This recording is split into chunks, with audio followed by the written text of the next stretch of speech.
Forever, we believe we offer the best compensation plan. Guys, we have got katika biashara ya network marketing, kuna zaidi ya makampuni 5,000 duniani. Yani leo ukienda Google the best network marketing in the world, Forever is always among top 5 among top 10. So leo mtu asije kuyumbisha kwa lolote akwambia spi kampuni yetu spi ni nini. I can tell you, Forever knows and they understand from the mission statement of the company, nasema will create a profitable environment, kuhakikisha kwamba distributor wa Forever ndo distributor ambaye anapata hela nyingi ama anakuwa favored ama anatengeneza ana uwezo wa kutimiza malengo yake kwa chances kubwa zaidi ukilinganisha na makampuni mengine mengi. You understand? So guys, you have the best in your hands. The only thing ambacho unakihitaji wewe ni kuhakikisha kwamba unafanya kazi. You understand? Unafanya kazi, hard work na commitment kwenye hii biashara. You understand? Unahitaji kuwa ambitious. Kama sasa hivi tuko mwisho wa mwezi, kuna mtu leo nilikuwa naongea naye ndiye ananiambia, hata nilikuwa simu kama ni mwisho wa mwezi." Inamaanisha hauko ambitious. Inamaanisha hamna kitu ambacho unakifanyia kazi katika maisha yako when it comes to this business. So this is end of the month. Tunapofunga mwezi, hizi siku 4 zimebakia. Hii miezi miwili ya mwaka uliobakia. Just know kwamba kwa kupitia hii biashara yako una uwezo wa kutimiza malengo ambayo unataka kuyatimiza. You understand? And he's saying planning is key ingredient for success. Take the time to work with your sponsor. Set goals. Make a plan to achieve them. Work with your sponsor, guys. And why do I love this? Because sometimes tunapopitia some changamoto vile ndio umeanza biashara yako siku 2 wiki ya kwanza. Nakumbuka mimi nilipoanza biashara wiki 2 za kwanza nilitaka niache biashara yangu. You understand? And kilichonisaidia mimi kuendelea kuifanya biashara na kuwa the very that I am leo ni kwa sababu nilikutana na upline wangu. Bathroom. Akaniuliza vile unalia nini? Nilikuwa nalia machozi kabisa. Akaniuliza vile unalia nini? Nikamuelezea. Ndio akanitia moyo. Miezi 4 baadaye nilikuwa nimeshafika level ya manager. So tunaposema jamani, work with your sponsor, work with your upline is something that is key. And this is Rex Moan. This is founder wa kampuni. Ni statement yake anakuambia. You understand? Meaning tayari kwenye biashara yako, tayari kuna watu ambao wameianza hii biashara kabla yako na wanafahamu zaidi yako, wanapitia experience ambazo wewe ndio unazipitia sasa hivi, wenyewe wameshazipitia na wakazi overcome. Wanajua ufanye nini ufaili na ufanye nini ufanikiwe. Na uzuri ni kwamba tuko tayari kukuonesha jinsi ambavyo unaweza kufanya biashara kuweza kufanikiwa. You understand? And then start now. There's never been a better time. Hakuna kipindi kizuri cha kufanya hii biashara guys, na kuwa serious na hii biashara kama sasa hivi. I can tell you. Sasa hivi watu wamepoteza ajira, sasa hivi watu biashara ziendi, sasa hivi kuna magonjwa kibao, sasa hivi watu wanatamani when it comes to products na afya, watu wanatamani kuweza kuzitumia hizi products. Yani hata nikiangalia tulipokuwa tunaanza business na nilipokuwa naanza business na sasa hivi, muitikio wa products ni tofauti. Yani ni mkubwa sana. In such a way, sasa hivi nani ambaye Tanzania, East Africa ajui Clean9 for example? Nani ambaye afahamu aloe vera gel? Nani ambaye afahamu dawa ya meno? You understand? So sasa hivi unachotakiwa ukifahamu wetu ni kujua jinsi kama unaweza market these products. Kwa hakuna kipindi kizuri ambacho watu wanatamani kujoin biashara kama sasa hivi. Yani kuna kipindi tulikuwa tunasema unajua itafikia kipindi ambacho watu watakuwa wanafanya interview. I think this is the right time. So the only thing unachohitaji ni wewe kujiamini na kujua kwamba nilicho nacho mkononi kina uwezo wa kumsaidia mtu mwingine kutimiza malengo yake as much as mimi naenda kutimiza malengo yangu. You understand? So when it comes to the business opportunity, nataka tu niwakumbushe tu, when it comes to the company, of course it's the company ambayo unaweza ukarely. Unajua vitu tunaviongeleaga kwenye business presentation, lakini I just want to understand, like I want you to understand. Mimi nimesoma computer science back in school, yeah? Na nilikuwa na profession yangu kabla ya kuwa professional networker. You understand? And nilipojua kwamba hii biashara bwana iko katika forever katika biashara kama sasa hivi ni 43 years. I mean 43 years of making it right. 43 years ya kufanya mistake ambayo anajua sasa hivi jamani we're just moving forward. So katika vitu ambavyo mimi nilikuwa naviangalia ni stability. So maybe wewe mwenyewe pia hapa ni unafanya kazi, maybe una title yako somewhere, maybe ni una profession yako nyingine, maybe ni mwanafunzi ndio, lakini should you rely to forever? Uiangalie forever, uitegemee forever? Of course itegemee forever, because being in business kwa miaka 43 katika nchi 169 sasa hivi kuna zaidi ya milioni sijui ngapi duniani ya wana forever ambao wanaifanya hii biashara. And I'll tell you, wakati tunasafiri kwenda nchi zingine like kama zile global na nini, and I'll tell you, forever Tanzania we are blessed, forever East Africa we are blessed, kwa sababu ni katika nchi ambazo zina vijana, ours is number 1. Nchi nyingine nyingi duniani zina watu wazima, zina wazee na vitu kama hivyo. So ukiangalia hata the future ya sisi forever Tanzania, forever East Africa tunakoelekea, yani is too much. Mtu ambaye anaanza biashara leo ana miaka 20, ana miaka 25, ana miaka 30 sasa hivi. Can you imagine yourself ukiwa miaka 10 baadaye ya biashara? Sasa nataka uwaze biashara that way. Kwa sababu ukiwaza tu biashara nataka nitengeneze hela leo na kesho and then that's it, inamaanisha haujaona mbele. Ndio maana nakwambia katika biashara ili uweze kufanikiwa lazima uwe na vision, ujue unaelekea wapi. Mimi personally malengo yangu na ya familia yangu yamerely forever. Yani mimi utanikuta miaka 10 baadaye ninafanya hii biashara ya forever. So unajiona mwenyewe miaka 10 baadaye wakati forever ina miaka 53. Will you be part of the business? You understand? Lakini so far imesha prove. And when it comes to products, our products are consumable, guys. Consumable. You know, tukizungumza as an entrepreneur, unataka kuwa na product ambayo kwanza high in demand, inahitajika kwenye market na tayari unajua bidhaa zetu zinahitajika. Lakini second thing, unataka bidhaa ambayo ukipeleka kwa mteja wako, huyo mteja wako baada ya wiki 2, baada ya mwezi mmoja arudi tena. And these are the products ambazo ndo watu wananunua huko supermarket, wananunua wapi, sema tu sisi tuko na the best version of what they are already using. Kwa hiyo nahitaji tu kujua ni jinsi gani ambavyo naweza nikamconvert mteja wangu akatumia hizi products. Kila baada ya wiki 2, kila baada ya mwezi unatengeneza hela. You understand? So, ukiangalia the product ambazo tunazo, ukiangalia the stability of the company ambayo tunafanya nayo kazi, ambayo tumeamua kupartner nayo, tunajiita forever business owner, umeamua kupartner na Forever Living, is already a company ambayo tayari you can rely on. When it comes to network marketing, you know, hamna limit to how much unaweza kutengeneza when it comes to kipato. Mimi nakaa South Africa sasa hivi, and I will tell you, huku kuna watu watengeneza milioni I say crazy, you know. Kuna mtu huku anatengeneza 1 million rands. Yani kuna mtu anatengeneza milioni 50, milioni 60, milioni 100, milioni 150. Can you imagine? Kwa mwezi. Sizungumzi kwa mwaka, guys. Kwa mwezi. You understand? So can you imagine wewe ambaye ni kijana umeanza sasa hivi? Umeanza biashara yako sasa hivi. Can you imagine yourself miaka 10 inayokuja ukiamua kukomana hii biashara? Na uzuri sasa hivi, guys, na uwezo kujenga biashara yako globally, meaning uhitaji kuangalia sasa hivi mimi niko zangu sijui labda Njombe, niko Makambako, niko zangu Mbeya, niko zangu Dar. Usiangalie tu hapo. Sasa hivi this is the right time ya kuanza kuingia Facebook. Unajua Facebook ni rahisi kujenga biashara kwa sababu kuna groups ziko. Ukitaka kujua watu walioko Namibia, unaingia tu, kuna search groups za Namibia. Unajoin ile group, ukijoin ile group unaanza kuinbox watu kule, unashangaa unaanza kusponsor. You understand? Una uwezo kujenga biashara yako global, lakini uzuri ni kwamba Forever pia inakupatia income, different income streams. Kuna mtu anakuambia sasa, nyinyi mnazungumza kwamba unahitaji kuwa na mikono kadhaa ya biashara, kwa nini nyinyi mnafanya tu Forever tu? Lakini at the end of the day sisi hatufanyi tu Forever, guys. Unafanya Forever, lakini ndani ya Forever kuna vipato tofauti. Ndani ya Forever kuna wewe una uwezo wa kuuza products. Hicho ni mkondo wa kwanza wa kipato. Ukiuza products hapo unapata 54% to 92.5%, right? Kutokana na level uliopo. Lakini kuna wewe kuingiza mtu kwenye biashara. Now, watu wangapi unafahamu unaweza kuingiza kwenye biashara? Mtu mmoja anapojoin biashara yako unateza zaidi ya 200,000. Ukiingiza watu wako 3 na 600,000, tofauti na mauzo yako. Huo ni mkondo wa pili wa kipato. Mkondo wa 3 wa kipato ni wewe kuwasaidia watu wako na kuwacoach timu yako na kuanza kupata tunaita volume bonus. Ile bonus ambayo unaipata kutokana na team. Hiyo ni tofauti na mauzo yako, tofauti na watu ambao umewaingiza. Tofauti, right? Ukifika manager unaanza kupata leadership bonus baada ya kusaidia watu wengine kuwa managers. Okay? Kuna Kaplan, huo ni mkono mwingine tofauti. And then kuna Global Rally, kuna Chairman's bonus, ni mkono mwingine tofauti. And then ukifika Sapphire kuna watu naita Gem bonus, huo ni mkono mwingine tofauti. And then kuna trips tofauti za kimataifa ambazo tunazipata bure. I mean, mtu akikwambia bwana nyinyi mbona mnafanya, hapana. In Forever tuna over 10 streams of income. 10 streams of income, meaning una uwezo wa kurely na Forever na kufanya maisha yako yakawa, yani ukaachieve unachotaka kuachieve. One thing ambacho mimi nakipenda kwenye biashara ni what we call personal development, kukua mtu wa tofauti. Mimi nasemaga ukutana na kijana anayefanya Forever vizuri, ana miaka say 21, and then ukakutana na kijana mwingine wa miaka 21 ambaye afanyi Forever. Ni watu wawili tofauti, wanavoongea tofauti, ndoto wanazoanza ni tofauti, wanaoyafanya tofauti, time management yao ni tofauti, everything is different. Lakini kwa nini? It's because ukiwa Forever unajua inabidi ujifunze. Kuna vitabu ambavyo utakuwa unasoma, kuna trainings ambazo utakuwa unapata, kuna ile mentorship ambayo unaipata kwa watu ambao tayari wameshapitia pale ambapo unataka kupita wewe. You understand? So ile personal development on top of hela ambayo unaitengeneza ama kipato ambacho unakitengeneza, kwangu mimi I value, and I hope that unapokuwa unaifanya biashara yako you also value this.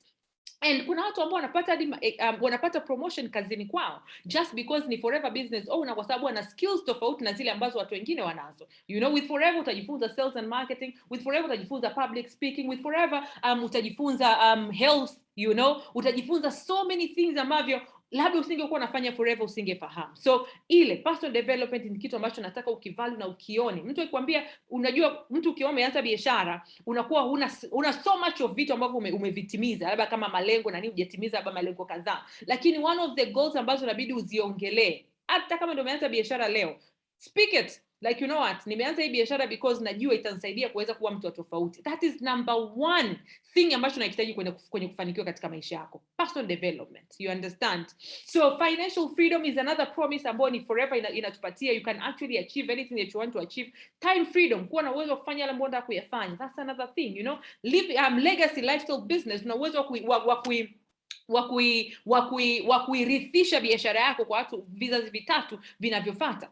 And that's something else. I mean, for me, that really matters. And maybe kama uko hapa na una watu ambao unawapenda, then jenga hii biashara na kuwa very serious, kwa sababu hautaishia pale ulipoishia, wataanzia pale ulipoishia. You understand? But another thing is the choices ambazo utaweza kuzipata kupitia hii biashara. So kwa sababu ya all this, the only thing ambacho unakihitaji kwenye biashara yako wewe, the only thing unachokihitaji ni kuwa na mtazamo sahihi kwa ajili ya biashara yako. So yes, as I said, una uwezo sorry, just a minute. Yeah.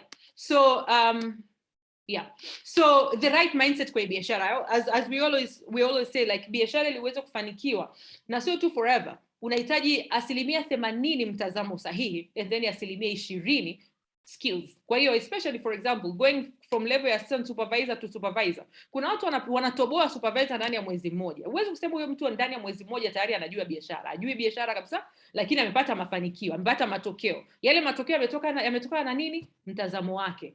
Unawaza nini? For example, nikupe philosophy ambayo mimi ilikuwa borrowed, ambayo imenisaidia sana. Unajua unapoenda kuongea na mtu kuhusiana na biashara yako ya forever, mtazamo wako ndio utadetermine yule mtu atajoin ama hatojoin, kwa sababu mtazamo wako utadetermine na wewe utaongea nini. So leo ukienda kumapproach mtu kuhusiana na biashara ya forever and then ukawa na mindset kwamba nataka mtu ajoin ili kusudi mimi nipate hela, kwanza utaogopa kufanya ile one to one, utaogopa kumapproach yule mtu, utaogopa kupiga simu, kwa sababu akili yako unasema kwamba unataka yule mtu ajoin upate hela, inamaanisha unataka ku rip off, na maana unataka kupata hela kutoka kwa yule mtu, and that is not easy. Lakini ukiwa na mtazamo kwamba naenda kuongea na huyu mtu ili kusudi nimuelekeze biashara ambayo kuna siku itamsaidia kutimiza baadhi ya malengo, itamsaidia kuweza kujenga nyumba, itamsaidia kuweza kununua gari yake anayotaka, itamsaidia kuweza kulipa kodi, kulipa ada na vitu kama hivyo. Ukiwa na mtazamo huo, inamaanisha ni kwamba wewe unataka kumwambia kwa sababu yake. Ikishakuwa kwa sababu yake, then inamaanisha hutaogopa kumpigia simu. Kwa nini uogope kumpigia simu? Akisema hapana, sinamaanisha yeye kakataa biashara kwa ajili yake mwenyewe.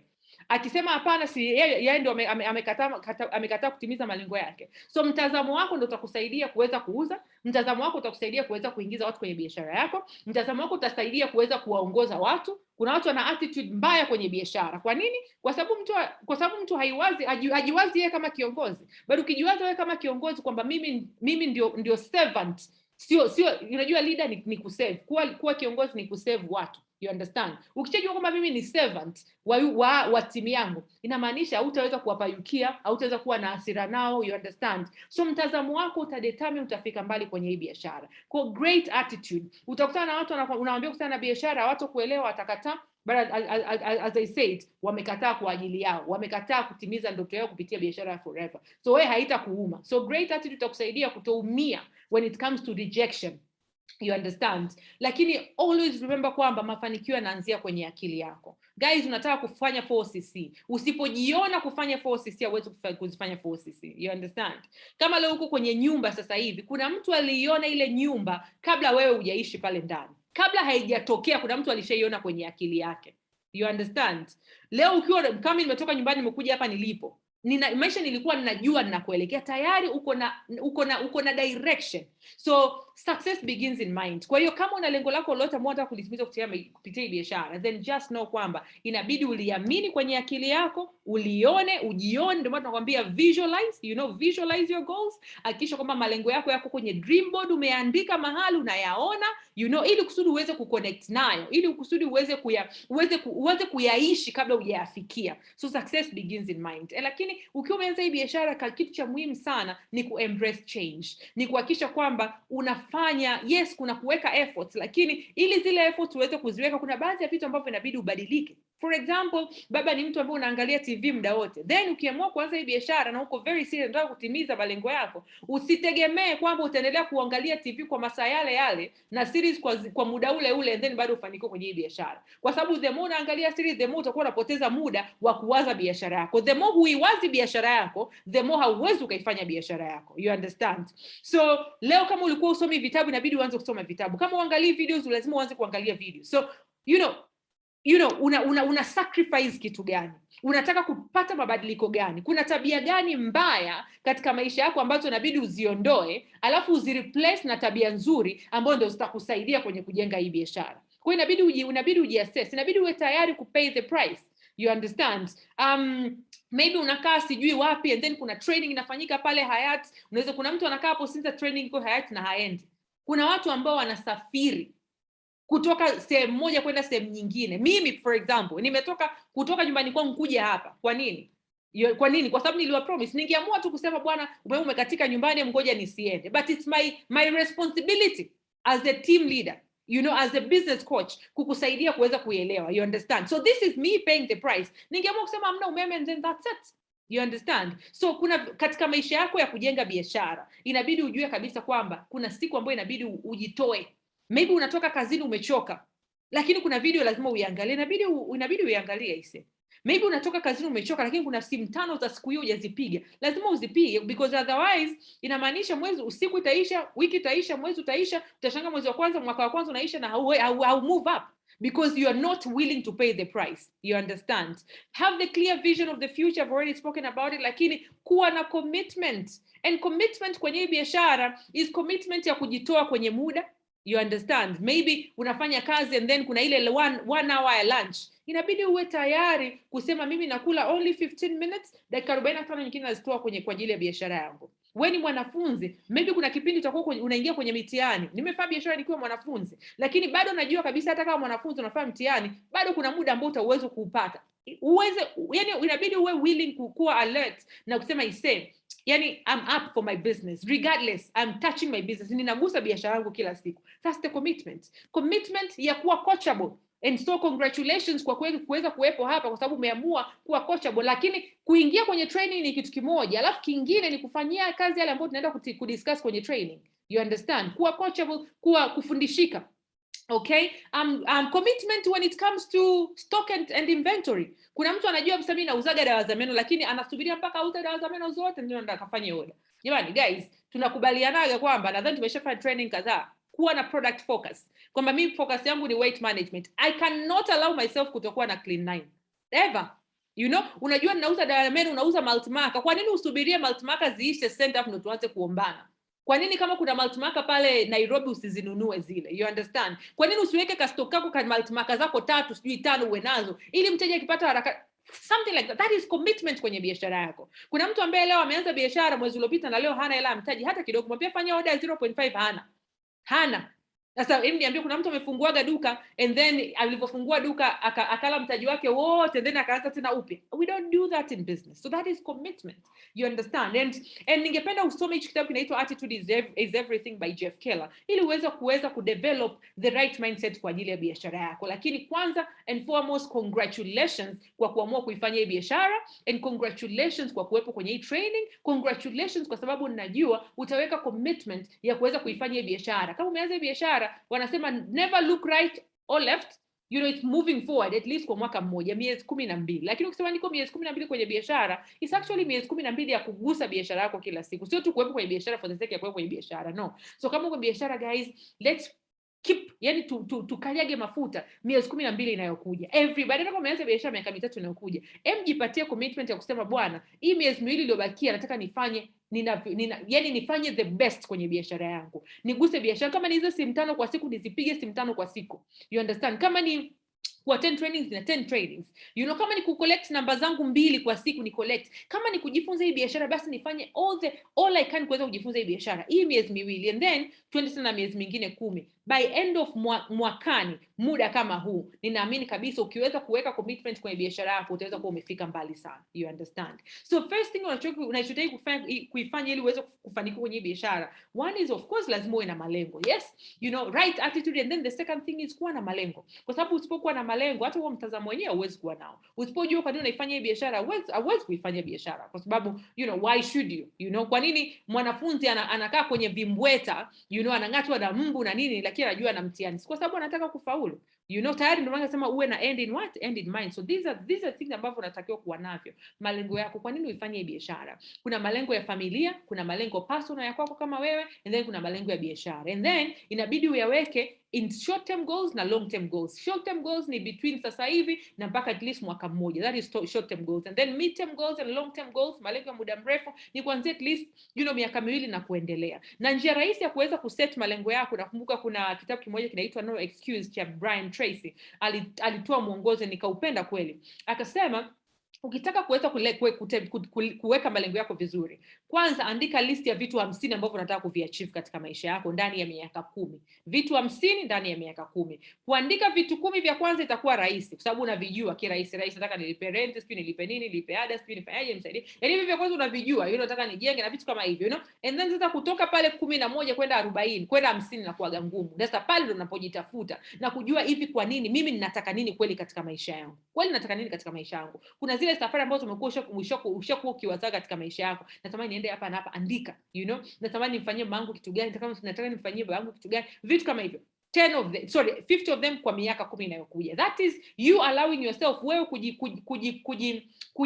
kujikubalia kuweza kuota ndoto kubwa. 10 years guys, 10 years. And then baada ya pale anza kuprioritize. Katika hivi vitu vyote natakiwa nianze na vitu vipi? Vitu vipi vianze? Pasa ndo unaanza kuweka short term goals na long term goals. Natakiwa nitimize hili kwa ndani ya muda fulani na vitu kama hivyo. So akisha unajua unatakiwa kufanya nini. So this is just an example kwa ile tunaita short term goals, right? One is maybe nataka niwe na simu mpya. Hiyo ni personal goal. Umeona la muda mfupi. Na inabidi ukisema ni simu mpya, inabidi ujue ni simu gani, unataka kuinunua lini, unataka kuinunua shilingi ngapi. Hiyo ndio linakuwa lengo. Ukisema tu simu mpya bado halijakamilika, lazima liwe measurable. Umeona, lazima uweze, yani kama hivyo ujue lini na vitu kama hivyo, you know. Shilingi ngapi uweze kujua ni shilingi ngapi unataka kutengeneza. Nataka niweze kulipa rent kirahisi.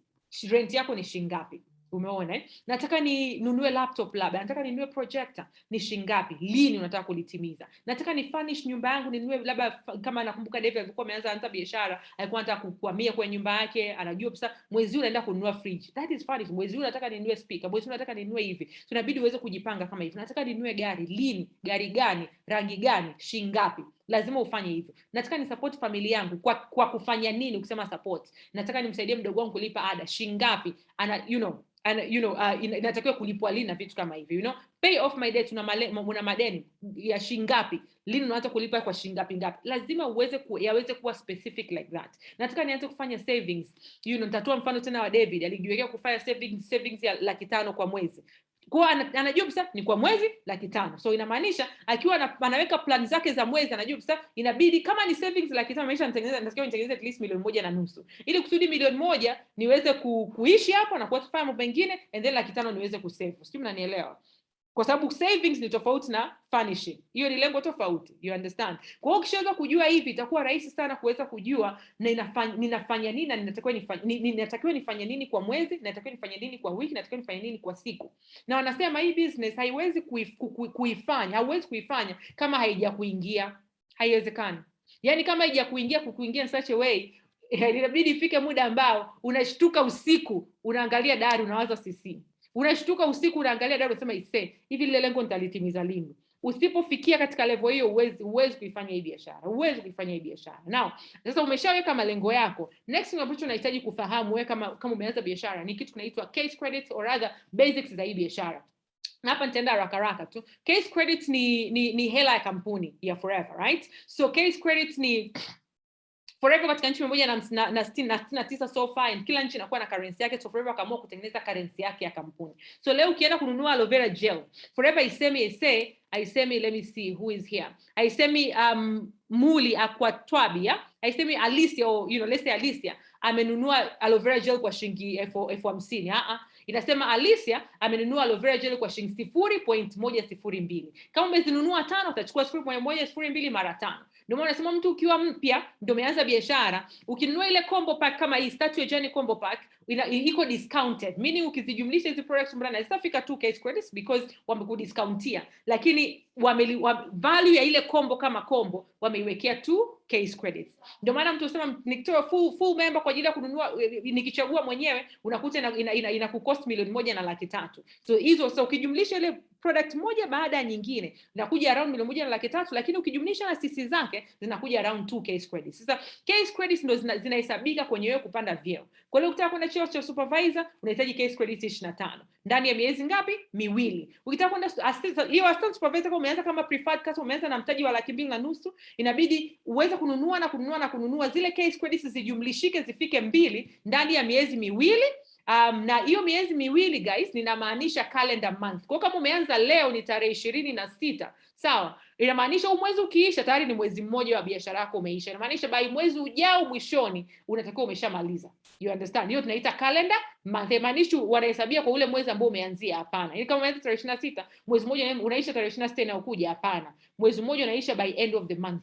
That is already a first month. So that is you going for another level. So ukitaka kwenda manager, asisi 120 kwa miezi 2 ama asisi 150 kwa miezi 4. Kwa that is CC. CC zinakusaidia kupanda cheo, CC zina determine hela ambayo unatengeneza, CC zita determine incentives za Forever. Kama unapata you are a car plan qualifier, you are Eagle manager, you are global rally, chairman's bonus check, all that ni case credits. Kwa case credits basically ni hela ya Forever. And then kitu kingine cha kufahamu ni ambacho leo tukizungumza 1cc ninataka nizungumze kwa mtu ambaye ni assistant supervisor already level force uweze kuelewa. So mtu ambaye umeanza biashara ukanunua ile combo pack, umeshakuwa assistant supervisor, right?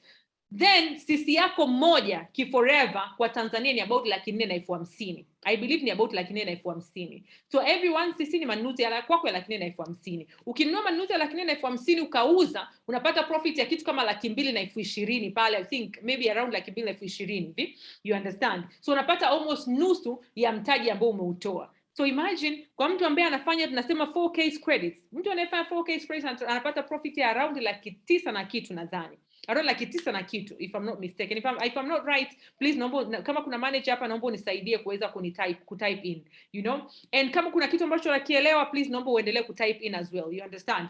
So 1cc is what? 450,000 na upatia profit ya 200,000 na share. Kwa mtu ambaye anafanya 4cc inamaanisha atatengeneza profit ya kama 900,000 na kitu, So kwa tunaposema 4cc guys, hatumaanishi 4cc ni minimum business, lakini haimaanishi wewe being your own boss ni lazima ufanye. Wala uhitaji kufanya 4cc. Uhitaji kufanya 4cc. Usiwasema bwana Forever wananiambia lazima nifanye. No one tells you lazima. Nasema lazima kwa mtu ambaye anataka kufanikiwa. Naomba mnielewe vizuri. Kama ni mtu mpya, right?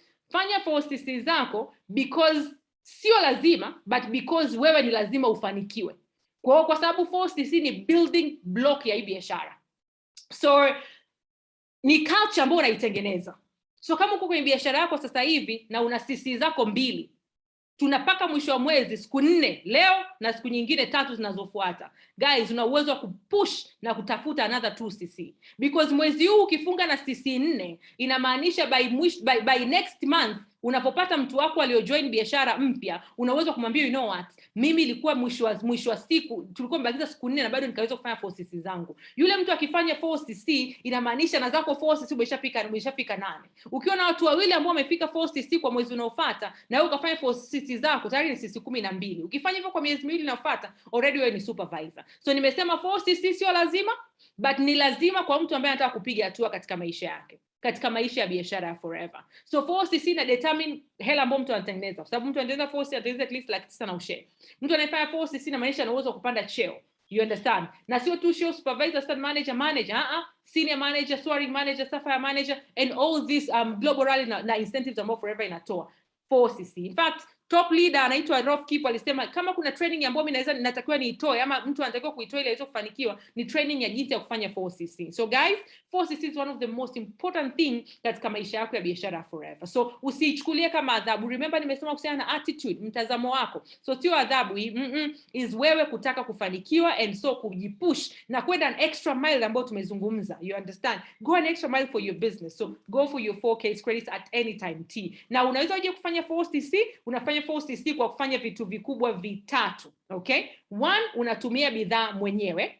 Second, zile bidhaa ambazo maisha unavotumia na maisha unanunua kwa jina lako mwenyewe. Those are personal orders. Okay, na lazima ufanye at least manunuzi ya 450,000 kwa mwezi, ambao utanunua baadhi ya hizo products utazitumia wewe na baadhi ya products utaendelea kuwahudumia wateja wako. At least 450,000. And then una uwezo kuendelea ku retail. Kama kuna watu ambao najua wana retail zaidi ya sisi 4 wao kama wao.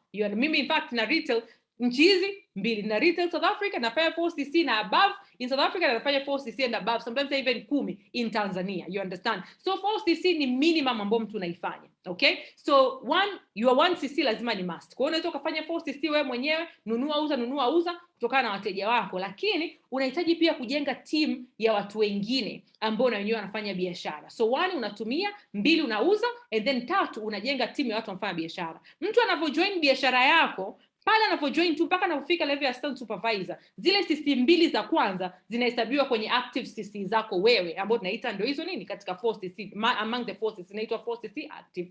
You understand? So mwezi ukaingiza mtu wako mmoja, tayari ni CC 2 active. Ukafanya na CC zako 2 mwenyewe, lakini na nusu, that is already 4CC and you're already qualified.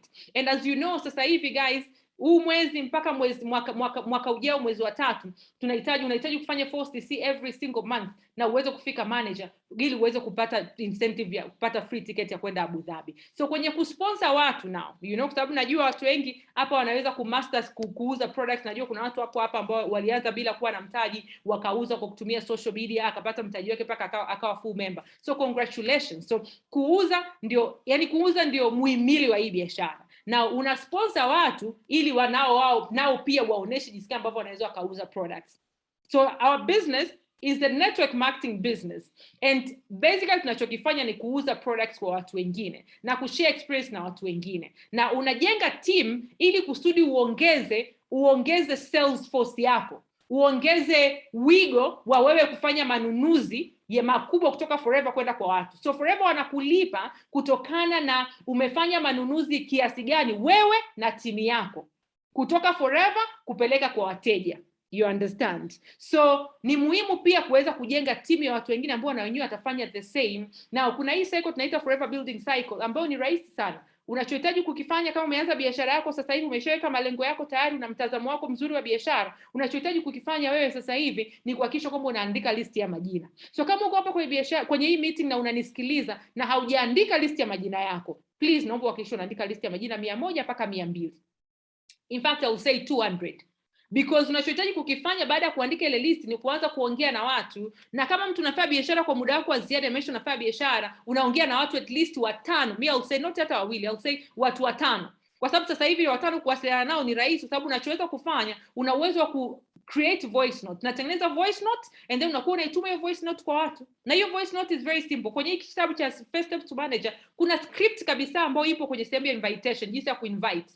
Kwa sababu unapoinvite useme anza Forever, unamuinvite mtu aje kuangalia biashara. Kwa hiyo ukutane naye kwa ajili ya 1-to-1, ama umwalike kwenye Zoom meeting, ama umtumie video, right? Sababu hicho ambacho unakifanya baada ya kucontact tunamuonesha, right? So kwenye kucontact is just you asking for an appointment. Na hiyo appointment una uwezo kuitengenezea voice note ili usiwe unapiga simu all the time. You understand? Unatengeneza voice note and then ile voice note will be like, hey, habari yako, una dakika moja hapo tu, una dakika moja kusikiliza hii voice note, whatever, if it's a voice note then it'll be like, hey, habari yako, kuna biashara ambayo nimeanza, niko very excited na hii biashara, na natafuta watu ambao wako makini sana, watu ambao wako goal oriented, watu ambao wako determined na wana malengo. Nikakuwaza, nikakufikiria wewe. You understand? So sina uhakika kama ni kwa ajili yako ama la, lakini nahitaji tuweze kuonana.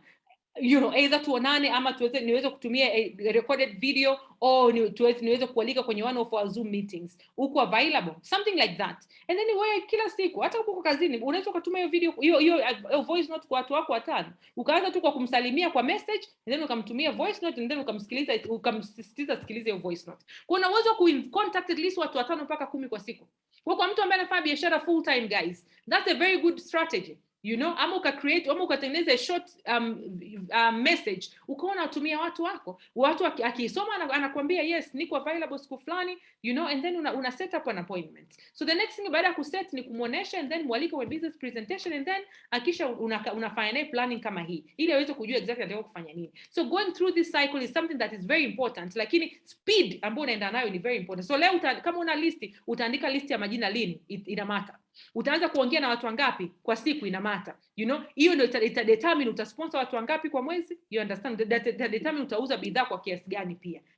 So please naomba uhakikishe unaandika list yako ya majina at least 100 mpaka 200, na kwenye hiyo kitabu kuna hii tunaita memory jog ambayo inakukumbusha nani ambaye unamfahamu, nani ambaye unamfahamu anamfahamu nani, ili kusudi kuandika list ya majina iwe rahisi. Lakini ukichukua simu yako tu ukapitia kuanzia juu mpaka chini, utapata tu majina ya kuandika. Una majina kibao zaidi ya majina 2000 kwenye simu yako. Kwa watu wako ambao kwenye biashara sasa hivi na wako biashara kwa mwezi, miezi miwili, mwaka, miaka miwili, please naomba tuhakikishe tuna reconnect na watu wetu. Kuna watu ambao kuna siku nikutana naye kwenye ukamsave namba yake and then ukumtafutaga, but ukikaa chini na kuanza tena kurewrite ile list yako, please sit down, rewrite a list of names. Utajikuta kwamba una list ya majina mengi sana ambao hujawahi kuyafanyia kazi, ambao uliyafanyia kazi lakini ukawapotezea ama mkapotezeana, and then ukaona kumbe it's the right time ya mimi kuanza kuwacheck. Kwa reconnect with your contact is something that is very important. Now remember, tumezungumza about kuwa na mtazamo sahihi, tukazungumza basics, and then tukazungumza of course kuweka malengo na vitu kama hivyo. So unajenga biashara yako, tumeshaanza kwenye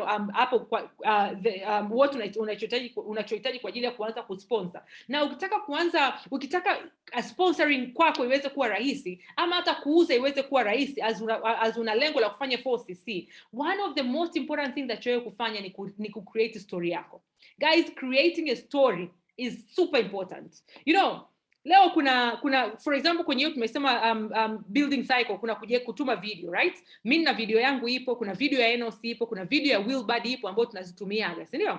Sasa unajua leo ukikutana na mimi, labda mimi ndio prospect wako, and then before kushare story yako kanitumia tu video, mimi nitakuuliza, so for example hata na wewe ndio umeanza biashara, and so you are not even in the video, ni rahisi mtu kukuuliza sasa unataka mimi nifanyeje? Why? Because umeshare, hiyo ni story ya mtu mwingine. Yes, anaelezea biashara, lakini I'm sure ameelezea story yake pale. Sasa unajua watu wa join forever, watu wanajoin watu. So watu prospects wako wananunua bidhaa kutoka kwako kwa sababu ni wewe. Prospects wako wanajoin biashara yako kwa sababu ni wewe. So unawezaje ukafanya ili kusudi waweze kuconnect na wewe kwanza kabla ya kumpeleka kwa mtu mwingine? Wa connect na wewe kabla ya kumpeleka kwa upline wako. First thing ni kutengeneza story. Na story yako is very simple. If you go through this, utaelewa how unaweza kutengeneza story yako in a very effective way. Wewe ni nani? Ulikuwa na changamoto gani before? Okay? Na zikakusababisha utafute kitu kingine cha tofauti ndio ukakutana na forever, and so umepata nini kupitia biashara forever. So hata kama umeanza biashara leo una siku moja, bado una story, una uwezo kusaidiwa na kuweza kutengeneza story yako. So please naomba uandike hii on the site, kwa sababu sitaweza kupitia kuanza kufundisha kutengeneza story sasa hivi, lakini nataka utengeneze story yako. So naomba uhakikishe unawasiliana na upline wako ama sponsor wako, mwambie naomba unisaidie niweze kutengeneza story yangu. Atakuwa hata script, mimi ukija kwangu hapo ukienda kwa plan wako atakuonesha hata script ya kuweza wewe uweze yani script ambayo utaweza kuiongea ili uweze kutengeneza story. Na story unaweza kutengeneza kwa kutumia video ama kutengeneza story kwa kutumia ikawa ni voice note, you understand? And then your voice note unajiwekea kutuma hiyo voice note kwa at least watu 5 kwa siku, lakini hiyo voice note yako ama story video yako lazima ina call to action. Kwamba unapomaliza story yako lazima uambie watu unataka wafanye nini. So either amesikiliza ile yes unataka aweze kuhudhuria kwenye Zoom ama aweze kuhudhuria kwenye business presentation, au unataka kuonana naye, what is unataka afanye. So story yako lazima end up like that ili iweze kuwa effective. So guys, naomba andike pembeni kuandika story yako, something that is very important, you understand? Remember we are talking about jinsi gani unaweza kufanya biashara yako ya 4C, ukafanya biashara yako na kuweza kufanya 4cc kirahisi, right? Na kuweza kufanikiwa kwenye biashara. So unachotakiwa kufanya, kumbuka nimesema unatakiwa kutumia products, unatakiwa pia kuweza kuanza kujenga team, okay? Lakini now of course nimezungumza about retailing, but katika retailing ningependa ni insist sana, kuna njia nyingi sana za kuweza kuuza products ili uweze kupata faida na kupata faida na kumove price zako na kuweza kupata faida. Na ziko nyingi, kuna samples ambazo zipo za price ambazo unawapatia watu. Kuna kitu tunaita PAP, kama usifahamu hizi naomba uandike pembeni nitakuelekeza. Kuna kitu tunaita PAP, PUPP, personal use product pack, ambao unampatia mtu kwa siku 4 then anazitumia then anakurudishia majibu, either ananunua product wako ama anakurudishia bidhaa. And then kuna kuna kutumia flyers, okay? Kuna kufanya tabletops, tunaita labda exhibition, kuna event, kuna meza, umechukua meza yako, kitambaa vizuri, umeset vizuri, as an international business that we are running, you understand? And then kuna watu wanakuja kwenye table yako, anaangalia products, unawaelezea na vitu kama hivyo, tunaita tabletops, kuna kufanya product demonstrations, okay? Kuna office meetings, kuna uwezo ukaomba church meeting, meeting kusema yoyote, ile physical meeting ya kuweza kuongea na watu, you understand? Lakini one of the most important way ambao watu wengi tumeisahau ni kufanya product launch. Kwa mtu ambaye umeanza biashara leo na uko biashara na hujawahi kufanya product launch, hata uko biashara kwa mwaka mzima, I will encourage you ufanye product launch. I will highly encourage you ufanye product launch. Hata kama wow.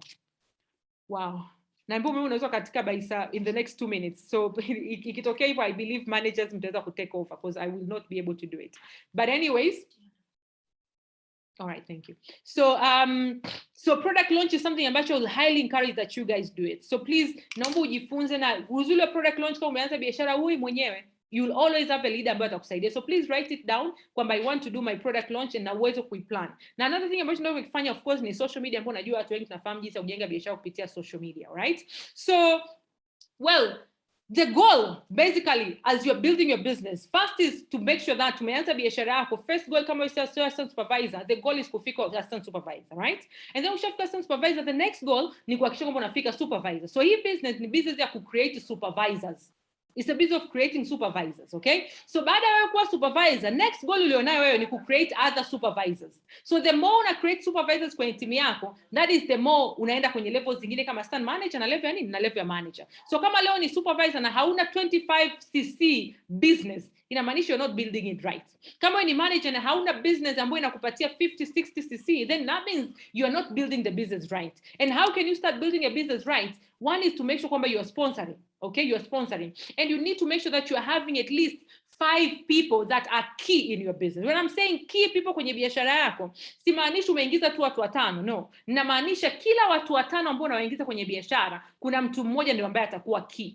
Kwa hiyo inamaanisha hapo unahitaji kuwa na timu ambayo umesponsor direct kwako kama watu 25 ili uweze kuwa na key 5 people. Inakumbuka kuna training ambayo ilikuwa inafanyika with top leaders, the GLT, and one of the leaders thing ni Rofkip ama I don't remember ni nani, lakini alizungumza akasema yeye kwa mwezi ana sponsor 1 person. Unajua kusponsor mtu mmoja kwa mwezi si mchezo, yani kusponsor watu 4 kwa mwezi si mchezo, but kusponsor mtu mmoja kila mwezi, every single month, is not a joke, guys. Hiyo inahitaji discipline ya hali ya juu, and that is the discipline ambayo tunahitaji kwenye biashara yetu. So guys, kama your goal is getting to manager, then first is yes, start using the products. Second is hakikisha kwamba una retail products kwa ajili ya watu wengine. Third is anza kujenga timu yako, anza kusponsor watu, and make sure that you're having people ambao wako serious kwenye biashara. And then get yourself to supervisor first, and then baada ya hapo wale key people wako sasa ndio ambao unawasaidia na wenyewe kwenda supervisor. You understand? So unavowasaidia wenyewe kwenda supervisor, una accumulate CC zako kwa ajili ya kwenda manager. And the manager plan is a very simple plan ya kuchukua miezi 4, meaning ni 4 CC kwa watu 9, kutoka kwa watu 9 kwenye biashara yako kwa miezi 4 mfululizo. That is as simple, and it can never get as simple as that kwenye kukufikisha wewe kwenda manager. You understand? So remember, the secret is what? 4 case credits. Now, this is the thing. If you do 4cc mko watu 3, unafika supervisor kwa miezi mingapi? Miezi 2. Maisha mko 3 kwa watu 12, mwezi wa kwanza 12, mwezi wa pili kasisi kama kalikubakia utakatibiza tu kufika 25. Yani 4cc ndio maana na insist, kwa sababu leo ukitaka kufika manager, hii ni plan ile ya CC 120. But kwa CC kwa CC 150 kwa miezi minne, unahitaji basically watu 9 tu ambao wanafanya 4 CC consecutively kwa miezi mingapi? Minne, for you to get to manager. Car plan, forever to drive, 100 CC club, forever to drive, global ride, and everything. The plan is you getting to 4 CC. So guys, if you're not at 4 CC qualifier, I mean, hata management tusidanganyane, hauwezi fika hizi levels. There's no way utafika hizi levels kama you're not a 4 CC qualifier, because it's not a culture ambayo, hello guys, it's not a, if it's not a culture ambayo may create wewe, you understand? So create that culture for yourself, master wewe kama wewe 4 CC, and then anza kufundisha watu wengine kufanya nini? Kufanya 4 CC. And remember, as I said, we have got an incentive ambayo mtu ukiweza kufika manager by next year mwezi March, then you have got a free ticket kwenda Abu Dhabi. But of course, the very first qualification is you doing your 4 CC from this month of October. And remember also, the incentives is what kitakusaidia kuweza kupata hela nyingi, you understand?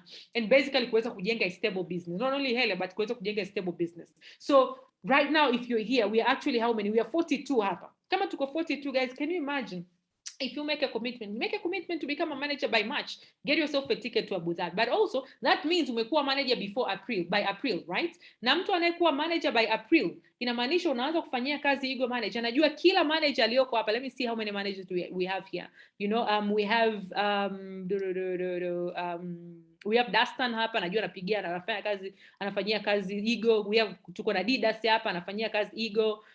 Tuko na Harriet, kazi Ego. Every manager aliyoko hapa najua lengo lake ni kufikia Ego. Tuko na senior manager Pauline hapa, tuko na Ego manager hapa Wilbard Malia, you understand? So guys, if you're here and you're not a manager, make sure that you're getting to manager by March. If you're a manager, guys, Ego manager is something ambacho hatutakiwi tukiachie kazi. Yaani miezi 6 imeshakata ndio, lakini bado tunakuwa na miezi 6 inayokuja, and we can still make it to Ego manager by end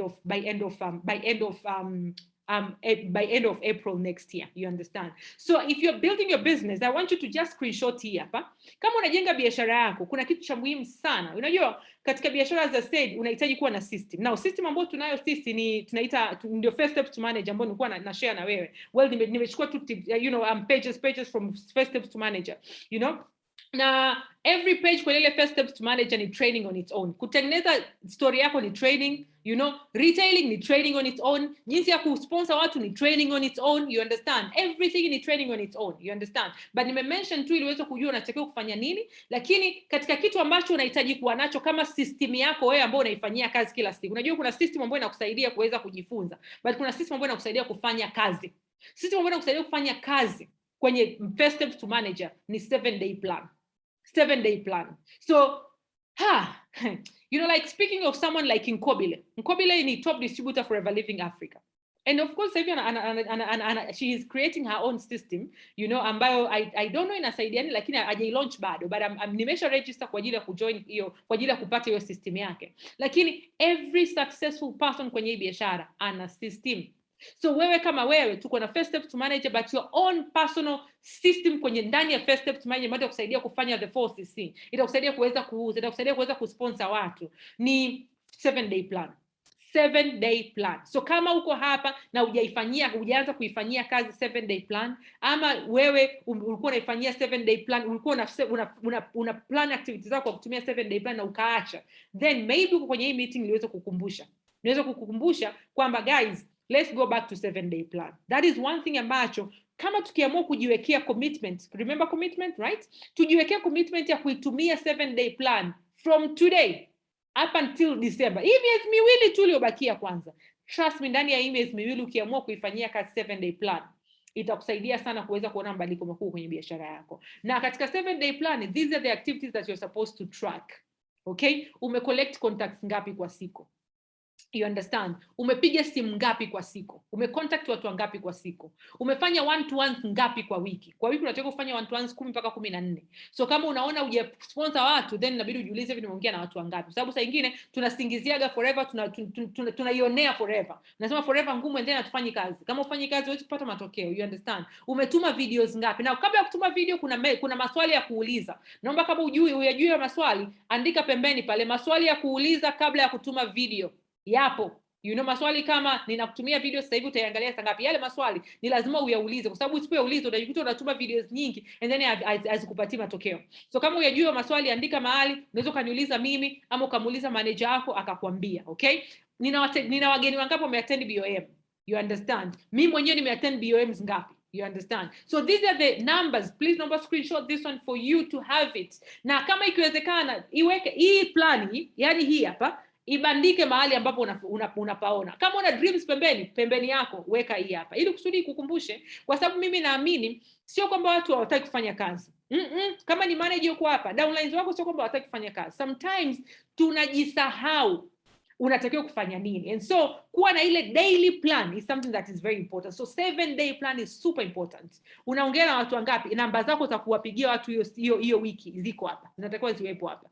Kama unapiga simu 5, inamaanisha leo na video na simu 35 hapa. Kama unapiga simu 10, inamaanisha utaandika hapa and then utaandika na nyuma ya page yako simu 70 na majina 70. So imagine kama unapiga majina 70 kwa siku, kwa wiki, inamaanisha unahitaji kuwa na contacts 400 500 kwa mwezi. And that is definitely to bring you the results. Other activities, unatuma pap ngapi, unafanya product launch wiki hiyo, you know, andika hapo. You know, naenda kugawa flyers, maybe nafanya tabletop hapo. Other events, kuna BOM, labda kuna masterclass, even ambavyo unatakiwa kuviandika hapo. Kuna nitawatumia I think kwenye group yangu ya Global nilituma that plan ambayo like for the last week ambayo nilifanya for Sunday. Kunaweza nikaipiga picha and then nikawatumia just in case, you know, for you to know jinsi ambavyo unaweza create your 7-day plan. But naamini ukimtafuta manager wako ataweza kukuonesha how you can do it. So kwenye hii biashara unachohitaji wewe ni consistent na persistent. You know, leo umeanza kutumia social media, so una post leo and then kesho unaacha. Umeanza kufanya flyers, unatuma flyers, unagawa flyers wiki moja, sema hii biashara, you know, hii flyers way haifanyi kazi, hapana. You know, activities are consistent when it comes to activities. Stick na ile activities at least for some time until uone kabisa kweli okay, it has worked, I've done it and it has not worked. Lakini don't do activity kwa wiki moja focus sema it doesn't work. No. But when it comes to consistency also, I also mean consistency kwenye kutumia products. Okay, don't use tumia product leo ndio unasema hii product doesn't work.